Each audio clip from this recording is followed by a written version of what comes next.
আসসালামু আলাইকুম। আসলে দেখতে, দেখতে অনেকগুলো ভিডিও লেকচার হয়ে গেল। আমি আসলে এক্সপেক্টই করি নাই এত ভিডিও হয়ে যাবে। আ কিন্তু আমার আসলে নিজের ধৈর্য নাই এতগুলো ভিডিও যদি আমাকে দেখে বসে, বসে দেখতে বলা হইতো। সো সেদিক দিয়ে আসলে আপনারা অনেকেই কন্টিনিউ করছেন, অনেকেই ঝরে পড়ছেন। সো যারা কন্টিনিউ করছেন তাদের আসলে হিউজ কনগ্রাচুলেশনস। আমরা জাভাস্ক্রিপ্টের বেসিক দেখতেছিলাম। ইনফ্যাক্ট আমাদের বেসিক শেষ হয় নাই, আরও কিছু জিনিসপত্র আছে। আমি এখন যে কোড বেসটা নিয়ে বসে আছি একটু সুইচ করব এখন। আমরা মনে পড়ে যে আমরা যখন সিএসএস এর ফ্লেক্স বক্স শিখতেছিলাম তখন আসলে আমরা ফ্লেক্স বক্স দিয়ে একটা ক্যালকুলেটর ডিজাইন করছিলাম। সো জাভাস্ক্রিপ্টের অ্যাপ্লিকেশন বেসিক্যালি আমরা তো বেসিক জিনিসপত্র শিখছি, আজকে জাস্ট একটু অ্যাপ্লিকেশন টাইপের দেখব যে কিভাবে এটা অ্যাপ্লাই করে কোনো ইউজার, আমরা যে ইউজার ইন্টারফেস আছে সেগুলোর সাথে আমরা কিভাবে ইন্টারঅ্যাক্ট করতে পারি। সো এখানে যে কোডগুলো নিয়ে আমি বসে আছি এগুলো আসলে আগের থেকেই করা হয়েছিল, সিএসএস আপনারা দেখে আসছেন এবং আমার মনে হয় আপনি দেখেছেন যে আউটপুটটাও কেমন। আমি যদি একটু রিফ্রেশ দেই তাহলে আউটপুটটাও দেখা যাচ্ছে যে এই যে আউটপুটটা। তো আমাদের খুবই বিশ্রী একটা ক্যালকুলেটর হয়েছে, আমরা জাস্ট লেআউট তৈরি করছিলাম। সো আমরা আজকে দেখতে চাই যে এই ক্যালকুলেটরের এটা তো আসলে এখানে ডিসপ্লে আর এগুলো আসলে বাটন। সো আমাদের এখানে বাটনগুলো ছিল এবং এখানে একটা ডিসপ্লে ছিল এবং ডিসপ্লেকে আমরা আসলে ব্যাকগ্রাউন্ড কালারে এরকম হোয়াইট দিয়ে রাখছিলাম। সো আমরা আসলে আজকে দেখতে চাই যেটা যে আমরা তো কোনো একটা বাটনে ক্লিক করলে বা রিয়েলি আসলে যোগ বিয়োগ গুণন ভাগগুলো আমরা করতে চাই এবং এটা ক্যালকুলেটর এখানে দেখাবে। সো জাভাস্ক্রিপ্টের ওই পার্টটুকু আজকে ইমপ্লিমেন্ট করব। তার আগে ক্যালকুলেটরটাকে একটু সাইজ করে নিই। সো আমাদের যে ওভারঅল ক্যালকুলেটর ছিল, সো আমাদের পুরো ক্যালকুলেটর, এই ক্যালকুলেটরটা আমাদের আর একটু ডিজাইন করতে হবে। আমরা একটা প্যাডিং এবং ব্যাকগ্রাউন্ড কালার দিই। সো ব্যাকগ্রাউন্ড কালারের মধ্যে কিছু একটা দিয়ে দিলাম, একটু সেভ করে দেখি কি হয়। সো আসছে ব্যাকগ্রাউন্ড কালার। সো আমরা আসলে একটু ডিফারেন্ট কিছু ব্যাকগ্রাউন্ড কালার দিতে চাই। সো এইটা ব্যাকগ্রাউন্ড কালারের একটু কন্ট্রাস্ট যেন আসে সেরকম কিছু দিলাম। সো ব্যাকগ্রাউন্ড কালার হয়েছে। আমাদের ডিসপ্লে পরে একটু ফাঁকা স্পেস দরকার, সেটা আমরা করতে চাই। সো আমাদের যে ডিসপ্লেটা আছে এর নিচে আমরা বলে দিতে পারি। সো আমরা মার্জিন বটন দিয়ে দিই। সো মার্জিন বটম এটাতে আমরা আসলে 10 পিক্সেল দিয়ে দিতে পারি। That's fine. সো 10 পিক্সেল দিলে আমাদের নিচে একটু ফাঁকা জায়গা আসছে। ইনফ্যাক্ট আমরা যে ক্যালকুলেটরটা আছে এটার একটা প্যাডিং দিতে পারি চারপাশে। সো আমরা একটা প্যাডিং দেই, প্যাডিংও 10 পিক্সেলটা দিয়ে দিচ্ছি। সো এটা যখন দিব তখন আমাদের এরকম কিছু একটা আসছে। ওকে, আমরা ক্যালকুলেটরে একটা আউটপুট দিয়ে দিই। সো আমরা লিখি আউটপুট।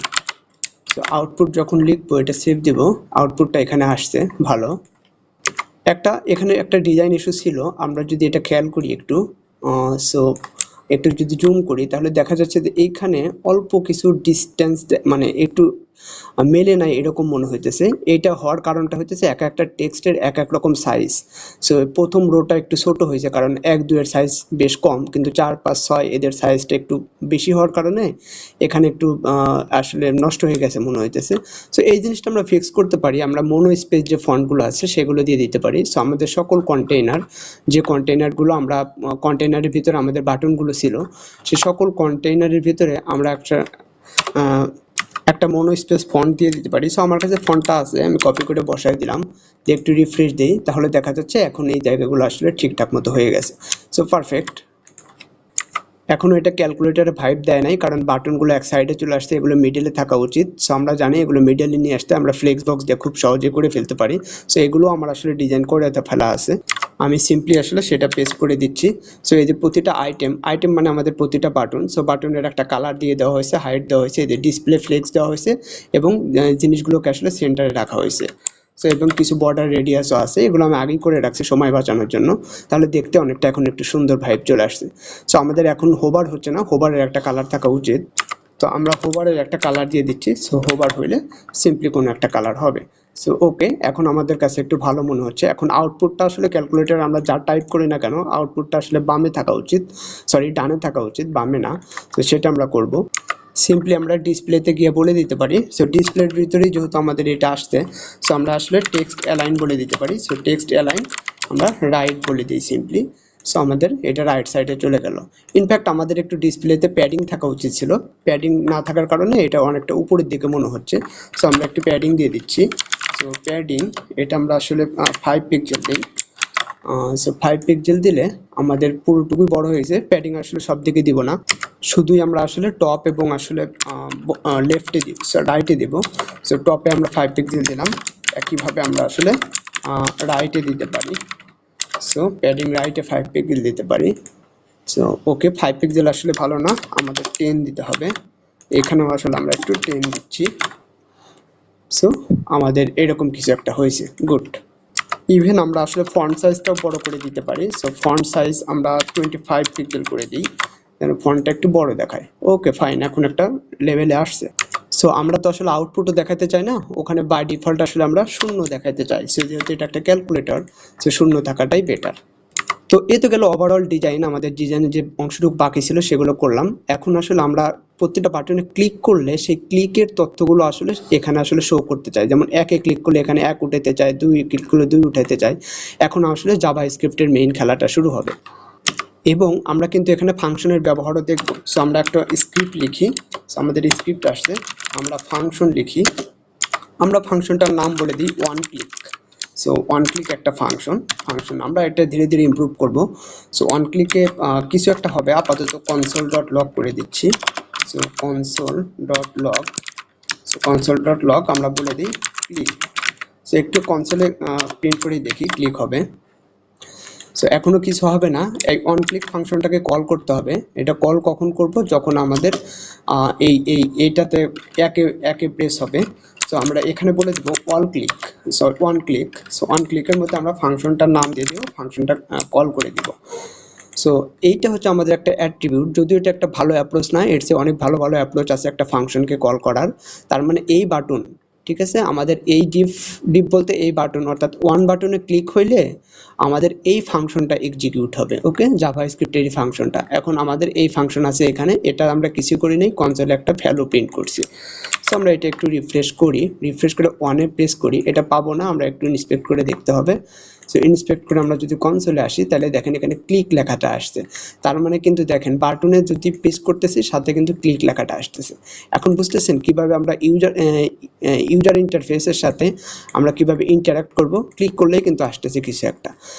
সো এটাই আসলে মেইন, যে আমরা কিভাবে একটা ফাংশন এক্সিকিউট করতেছি কোনো একটা ক্লিকের বিপরীতে, এটা কিন্তু বুঝতে হবে আপনাদের। ক্লিক হলেই একটা ফাংশন কল হইতেছে, আগে আমরা ম্যানুয়ালি নিজে নিজে কোড থেকে কল করতাম। সো এইভাবে ফাংশন ছাড়া কিন্তু করাটা কঠিন, ফাংশন ছাড়া কিন্তু করা যাবে না। এই কারণে ফাংশন খুব ভালো করে শিখতে হবে, ফাংশনের অনেক ব্যবহার আছে।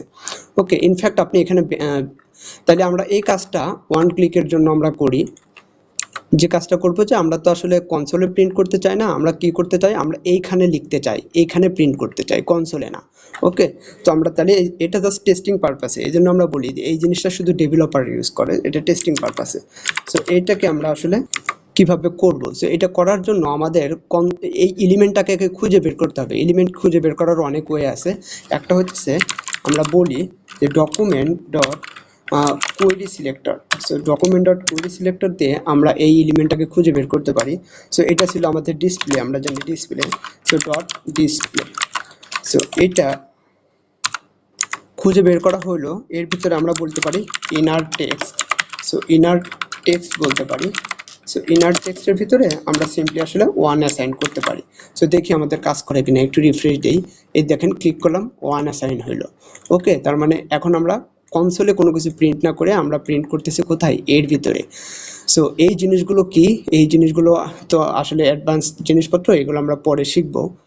তাহলে চলেন আমরা যদি 2-তে ক্লিক হয় তাহলে আমরা একটা কাজ করি, 2-এর জন্য আমরা একটা ফাংশন এক্সিকিউট করি। সো এটা 1-এর জন্য আমরা করলাম, একইভাবে আমরা আসলে 2-এর জন্য করতে পারি। সো ওয়ান ক্লিকের পরিবর্তে আমরা এখানে বলতেছি 2 ক্লিক। ওকে, সো 2 ক্লিকের ফাংশনটা আমরা একটা এখানে লিখে ফেলতে পারি।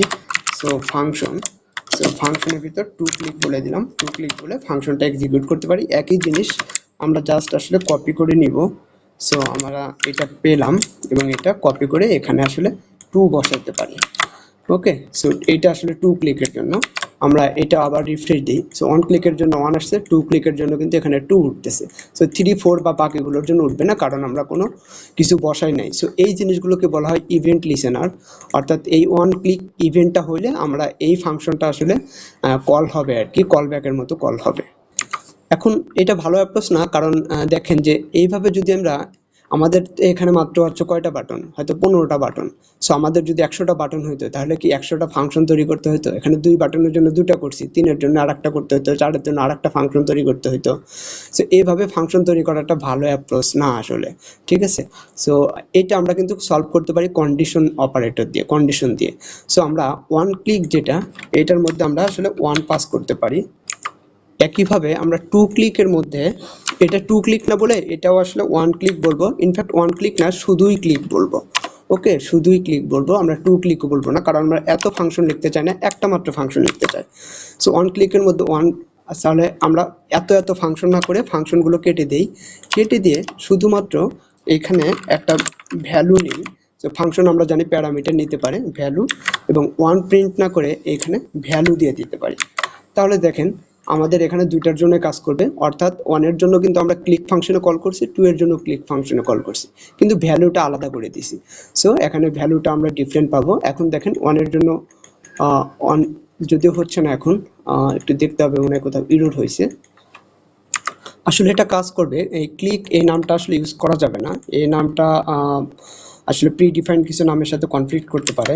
সো আমরা একটু ডিফারেন্ট কিছু দেই, আমরা ক্লিকড বলে দিই। সো ক্লিক বলে এইখানে সেই ক্লিকটাই আসলে পাস করি। ওকে, সো ক্লিক 1 2, এখন একটু রিফ্রেশ দেই। সো এখন কাজ করতেছে।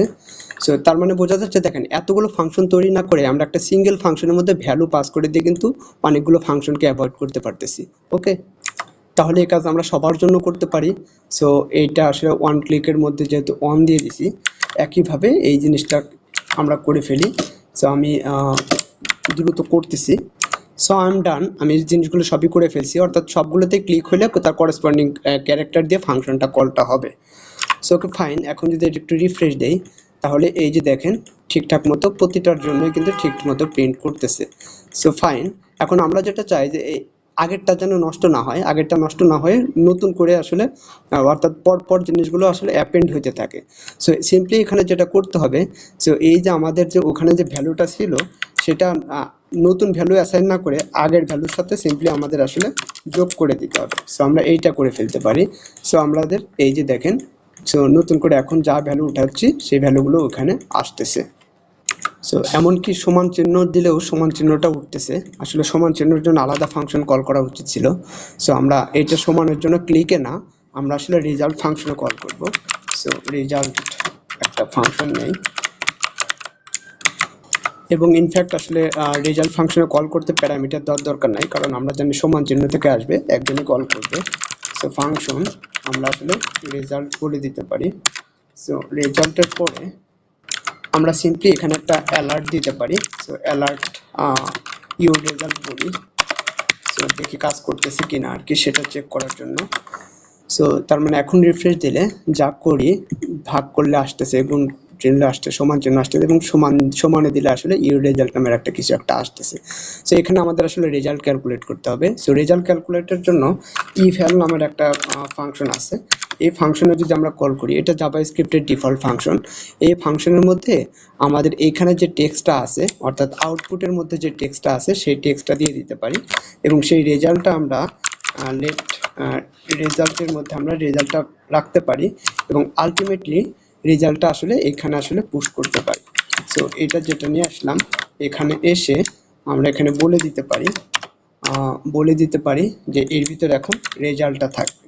সো এইভাবে আমরা রেজাল্টটা দিয়ে দিতে পারি।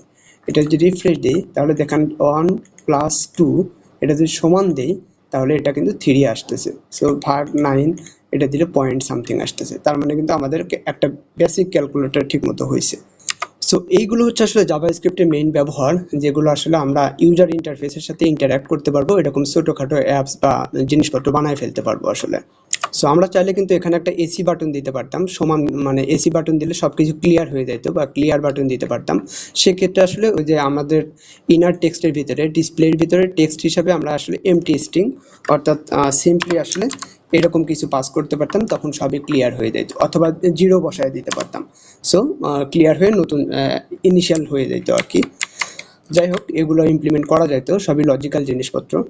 যাই হোক, আজকের লেকচারে আসলে যে বিষয়টা বলতে চাইতেছি সেটা হচ্ছে যে এইভাবে যে আমরা একটা একটা করে ফাংশন কল করছি, এটাও কিন্তু একেবারে নাইভ অ্যাপ্রোচ। এটা কিন্তু মানে প্রফেশনাল যারা ডেভেলপার তারা কিন্তু এইভাবে কোড করে না। এটার আরও আরও অ্যাপ্রোচ আছে, বিভিন্ন কনসেপ্ট আছে জাভা স্ক্রিপ্টের, খুবই অ্যাডভান্স কিছু কনসেপ্ট আছে আসলে।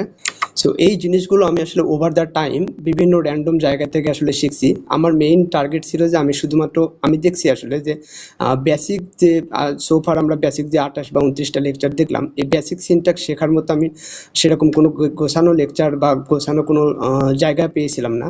ফলে আমার মনে হয়েছিল যে এটা আসলে পাবলিশ করাটা জরুরি। তো সেই জন্যই আসলে আমি ওই ইনিশিয়াল লেকচারগুলো আসলে পাবলিশ করছি।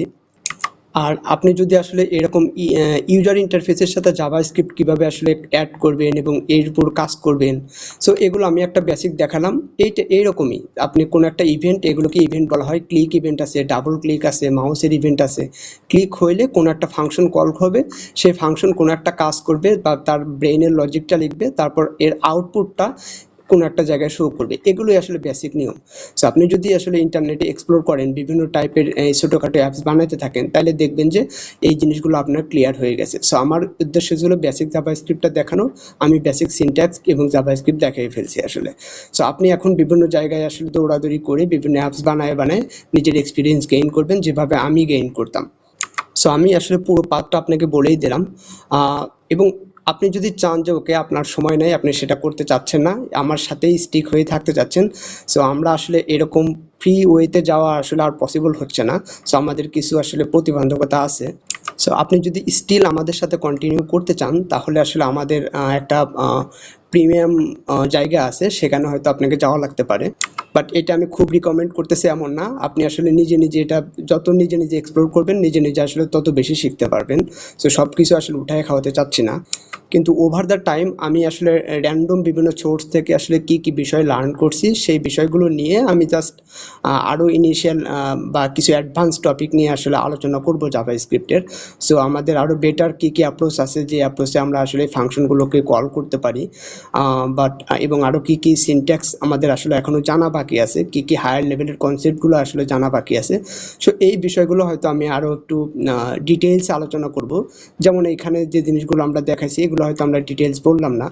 সো এই জিনিসগুলো আর কি আরও ডিটেলসে হয়তো আলোচনা করব আমাদের সেই পেইড লেকচারগুলোতে। সেই পেইড লেকচারের যে অ্যাপসটা, সেটা হয়তো ডেসক্রিপশনে দেওয়া থাকবে, সেখান থেকে ডাউনলোড করে নিতে পারেন। এবং আমি কিন্তু কোনোভাবেই এনশিওর করতেছি না যে আপনি যে কোর্সটা নেবেন বা কোর্সটা কমপ্লিট করবেন, কমপ্লিট করার পর আপনি কোনো জব পেয়ে যাবেন, এরকম কোনো এনশিওরিটি দিচ্ছি না। বাট আপনি আসলে একটা লেভেলে উঠবেন, আসলে আপনার মডার্ন টেক, আপনি যে জিনিসগুলো জানেন, জিনিসগুলো বোঝেন, ডিবাগ করতে পারেন। সো হায়ার লেভেলে যা কনসেপ্ট আছে ব্রাউজারের সাথে, সব কিছু আমি ইন্ট্রোডিউস করার ট্রাই করব। সো এইটার পরে আপনি নিজেকে একটা স্কিল প্রোগ্রামার হিসাবে, অ্যাটলিস্ট একটা লেভেলের স্কিল প্রোগ্রামার হিসাবে দাবি করতেই পারেন আর কি। সো আমাদের উদ্দেশ্য অতটুকুই। সো আমরা সেটাতে ইনশাল্লাহ সফল হব। যাই হোক, এই ক্যালকুলেটরে কিন্তু আরও বেশ কিছু ইস্যু আছে, এগুলো আপনাকে আসলে বুঝতে হবে। তো আপনি যখন এগুলো ক্লিক করতে থাকবেন, প্রথম কথা হচ্ছে যে শূন্য সবসময় সামনে উঠে আসে, এগুলোকে আসলে থাকা উচিত না। তারপরে আপনি যখন অনেক বড় সংখ্যা দিতে যাবেন, তাহলে দেখবেন যে একটা পর্যায়ে গিয়ে এই যে এখানে সংখ্যাটা বের হয়ে গেছে, ইনফ্যাক্ট এদিকে আরও আছে আর কি। সে দেখেন আরও আছে। সো এগুলো আসলে আপনি সিএসএস দিয়ে আসলে ফিক্স করতে পারেন। তারপর আসলে যে ভাগ, মাইনাস, এই জিনিসগুলো একই সাথে আসলে উঠতেছে, এগুলো পাশাপাশি ওঠা উচিত না। এই জিনিসগুলো আসলে ফিক্স করতে হবে আসলে। সো এগুলো ফিক্স করতে আসলে আপনি অনেক কিছু লার্ন করবেন। আর এখন তো জিপিটি আছে, জিপিটি দিয়ে আপনি বিভিন্ন ইস্যু আসলে সলভ করেই নিতে পারেন। সো আপনার জন্য শুভকামনা। বাট স্টিল আমাদের সাথে কন্টিনিউ করতে চাইলে আপনাকে হয়তো স্মল সাবস্ক্রিপশনের সাথে যাওয়া লাগতে পারে। সো ভালো থাকবেন, সুস্থ থাকবেন। Thank you.